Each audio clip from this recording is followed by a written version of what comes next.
Summertime, summertime. Så du min, og jeg vild med dig. Summertime, summertime. Honey, solen danser, du og jeg.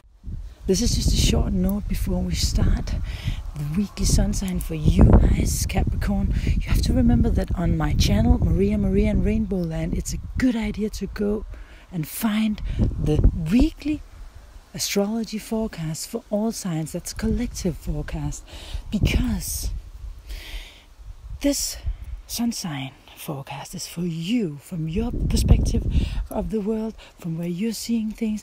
The weekly general forecast is more like the world around you, the collective level. So what's going on for people at large around you. Remember to check that out as well. Hey there, Capricorn. Oh, these days it's a pleasure for me to do your astrology, your sun sign astrology. First of all, because you have so much big transformation going on in your first house, which is not something new for this week.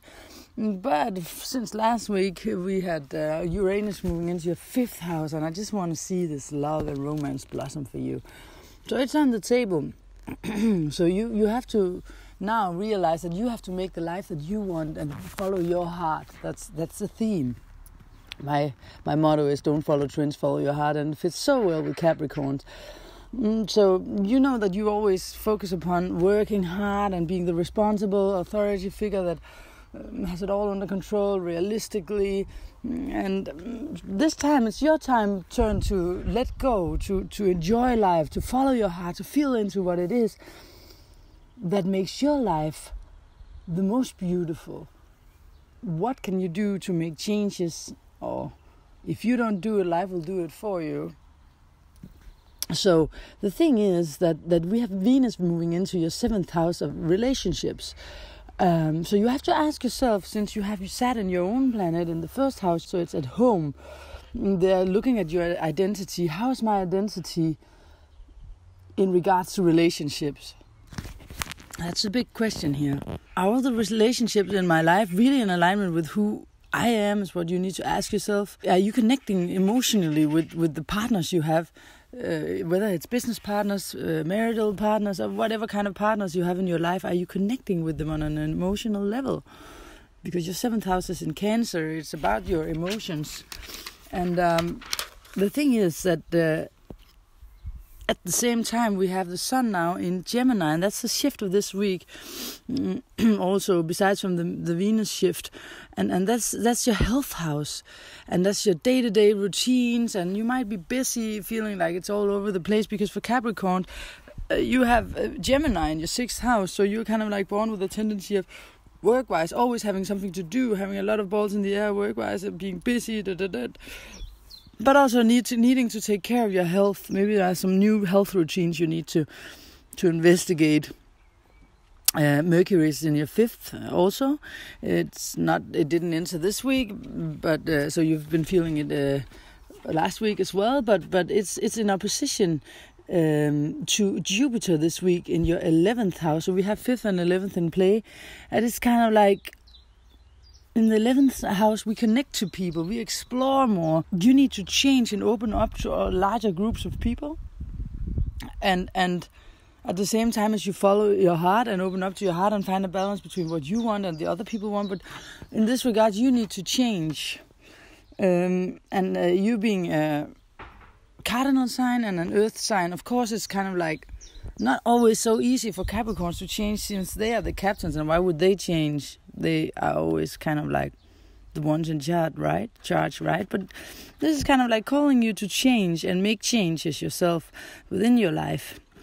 And in this part of the month, it's also like you are focused upon dealing with day-to-day stuff, as I said. But there can also be space for dreaming about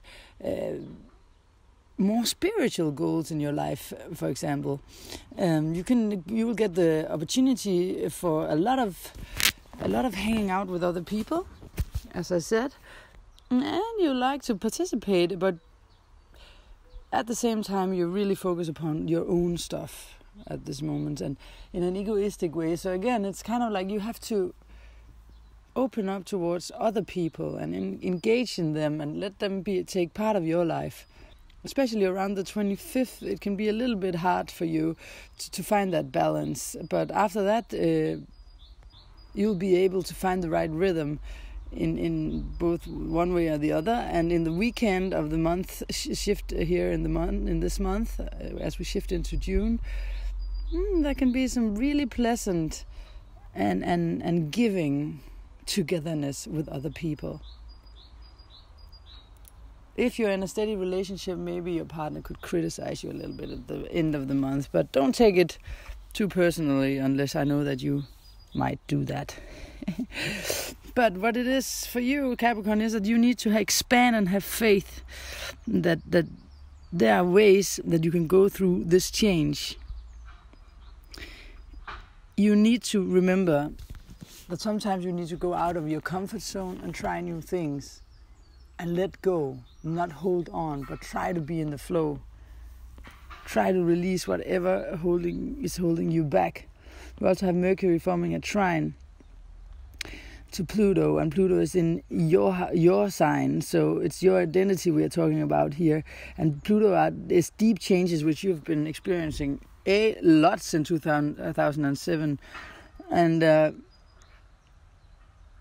when things don't really add up to your emotional happiness, you really have to realize that you are the only one who can make the changes from within. It's not always the other person's fault, you know.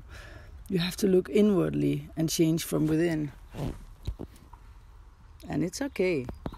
You're a beautiful, awesome person that never, ever lets other people in trouble or suffering. You are the caretaker, but you need to take care of yourself this month. Lots of hugs to my Capricorns. Good luck. Remember to follow your heart. Don't follow trends, follow your heart. Big hugs from your modern shaman Maria in RainbowLand.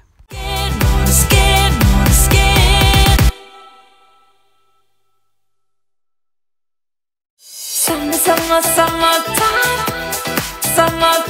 Så du er min, og jeg er vild med dig. Summer